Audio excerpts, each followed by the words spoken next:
Baik, Mas Parton. Nah, kita balik lagi ke soal ijazah Gibran ya. Kalau itu disebut-sebut dia lulus dari SMA di Australia itu UTS Inserts gitu ya. Kalau Betul, betul. UTS itu ada karena saya pernah ke kampus UTS, University Technology Sydney kalau yang dimaksud itu ya. Mm, mm, mm. University Technology Sydney ada pendidikan S2, ada S3 gitu ya. Tapi yang Ya, Inserts itu mungkin maksudnya setingkat SM atau pendidikan di bawah gitu ya, di bawah perguruan tinggi kali ya.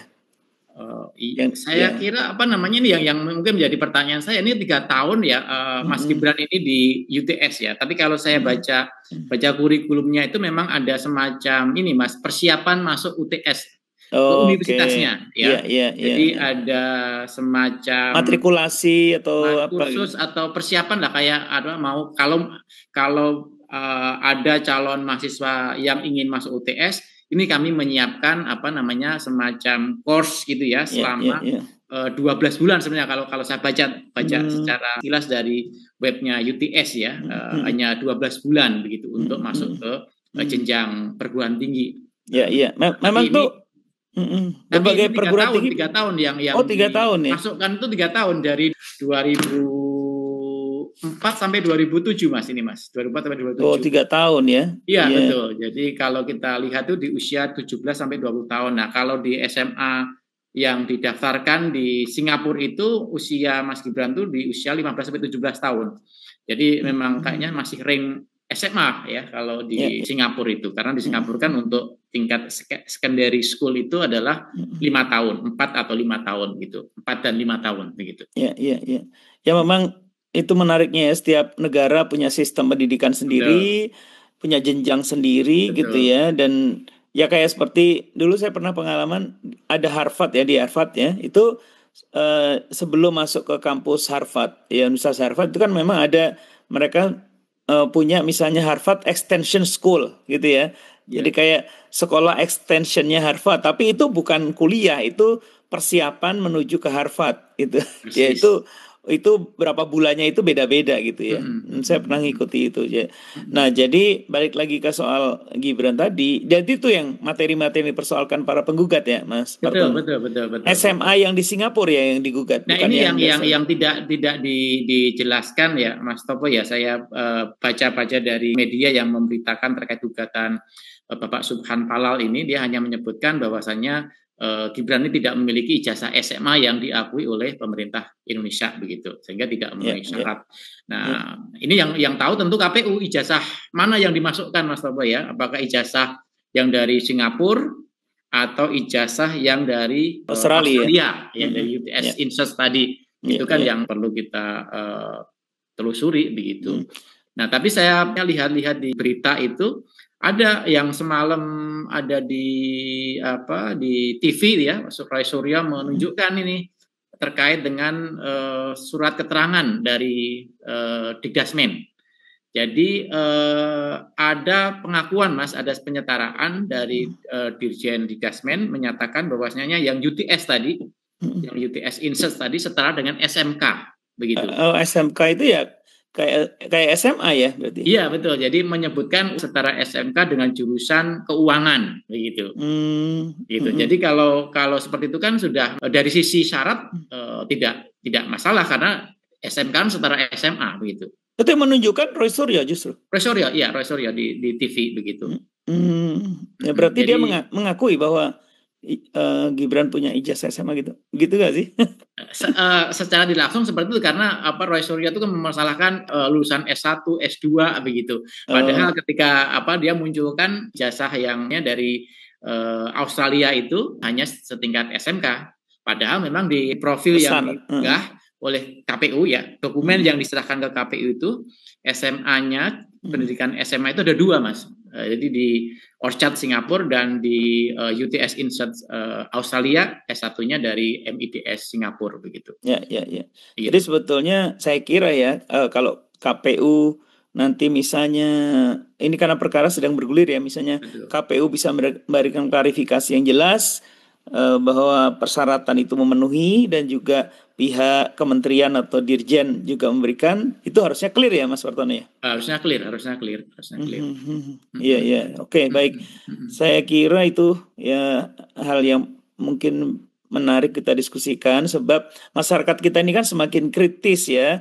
Tapi Betul. memang saya kira dalam konteks kepemiluan harusnya hal-hal seperti itu ya sudah dibahas atau menjadi persoalan, menjadi perdebatan pada saat proses atau tahapan pemilu ya Mas Partono ya. Iya, betul, betul. Ya, Mas. kalau ini Jadi kan sudah memang lewat. sekarang ini banyak disinformasi Mas yang hari ini itu juga muncul kait dengan profil pasangan calon ini Mas. Misalnya dia membuatnya informasi profil pasangan calon ini Bapak Gibran ini itu pendidikan terakhirnya ditulis pendidikan terakhir. Padahal ketika kita buka di websitenya KPU tidak seperti itu. Jadi ini kita harus lebih hati-hati untuk menanggapi informasi-informasi yang berkembang saat ini. Ya kita boleh saja curiga ya, tapi kita harus tetap melakukan check and recheck begitu. Karena ya untuk terkait dengan informasi resmi ya data-datanya mungkin dari KPU ya begitu. Kita bisa cek di websitenya KPU.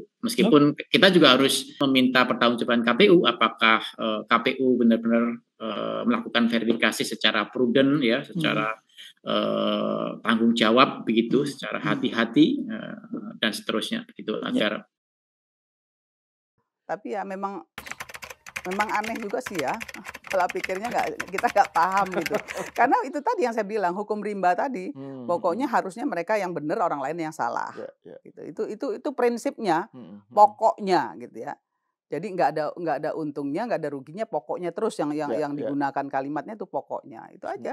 Semua yang nggak sesuai dengan narasi mereka disalahkan, dianggap salah. Termasuk yang misalnya pengakuan dari Universitas Singapura. Terhadap ijazahnya Gibran. Itu aja bagi mereka tidak direken gitu. Siapa kalau nggak salah yang ibu yang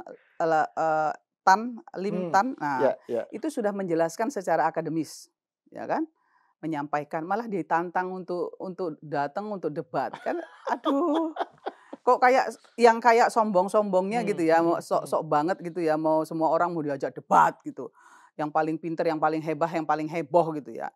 Kenapa sih harus bersikap seperti itu gitu ya? Kenapa sih harus searogan itu? Gitu?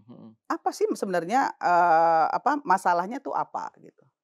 Nah kalau misalnya gerakannya Roy Suryo CS ini arahnya bukan sekedar soal ijazah ya, tetapi soal politik, soal Gibran misalnya, entah mau diturunkan di tengah jalan atau supaya dia nggak maju lagi di 2029.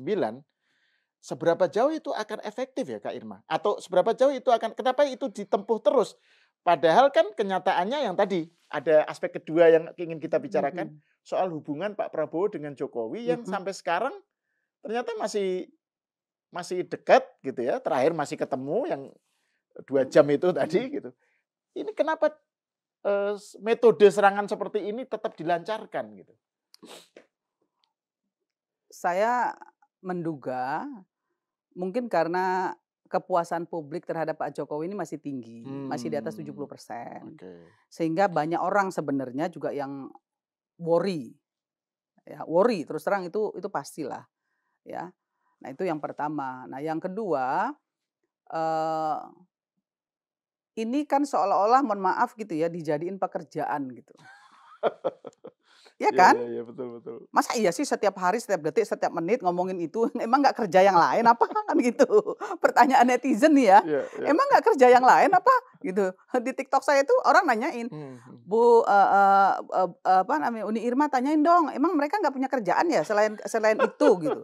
Kan itu jadi bahan olok-olok gitu ya. Itu juga menurut saya jadi nggak bagus juga sih sebenarnya gitu ya. Emangnya nggak ada kerjaan lain apa? Nggak cari uang, nggak cari nafkah apa gitu? Nggak cari pekerjaan apa? Emang gimana sih mereka bisa menafkahi dirinya gitu? Kok setiap detik, setiap menit yang diurus itu doang gitu? Emang nggak punya pekerjaan lain gitu? Itu kan sebuah pertanyaan yang harusnya dijawab dengan bijak gitu.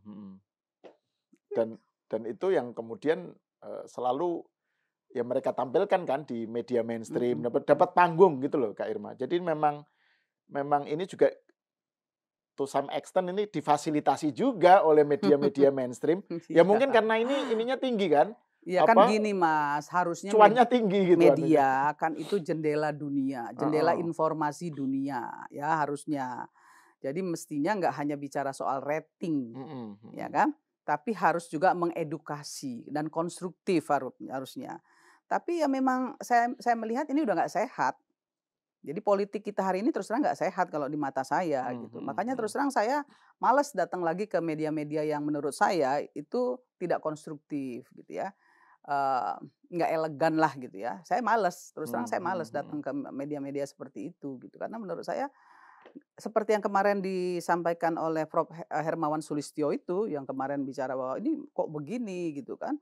Harusnya itu kan memberi edukasi, kan pencerahan gitu. Nggak harus kita harus saling tubruk-menubruk, tabrak-menabrak gitu kan, saling caci maki kan bukan itu isinya. Perdebatan-perdebatan itu harusnya konstruktif yang kemudian melahirkan satu solusi kan itu sebetulnya yang namanya perdebatan ya kan. Tapi kan enggak. Orang dibiarkan berantem, dibiarkan caci maki, dibiarkan saling hujat menghujat, menurut saya itu udah nggak sehat. Untuk apa kita datang di media-media yang nggak sehat?